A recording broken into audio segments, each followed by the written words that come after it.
जनसंवाद न्यूज, सत्य आणि विश्वासाची बातमी। उल्हासनगरच्या शांतीनगर रस्त्यावर असलेल्या सोलापूर गादी कारखान्याला भीषण आग लागल्याची घटना घडली आहे। या आगीत संपूर्ण दुकान जळून खाक झालं असून मोठ्या प्रमाणात आर्थिक नुकसान झालंय। दुकानात मोठ्या प्रमाणात कापड आणि कापूस असल्यानं आगीने रौद्ररूप धारण केलं होतं। सध्या उल्हासनगर महापालिकेच्या अग्निशमन दलाच्या जवानांकडून आगीवर नियंत्रण मिळवलं असून कूलिंगचं काम सुरू आहे। दरम्यान ही आग कशामुळे लागली याचं कारण अद्याप अस्पष्ट आहे। अंबरनाथ पार्ले गांव में खुल चुका है एक ऐसा प्रीमियम रेस्टोरेंट जहां आपको मिलता है डिलीशियस फूड, साथ एक कॉजी इंटीरियर का आनंद। Welcome to noon to moon.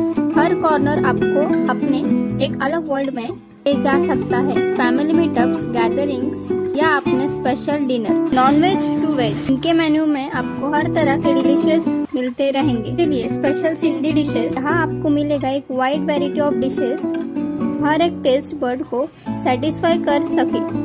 संवाद न्यूज, सत्य आणि विश्वासाची बातमी। आजच सबस्क्राइब करून बेल आयकॉनला क्लिक करा आणि पहा ताज्या घडामोडींचा अचूक अंदाज आपल्या मोबाईलवर।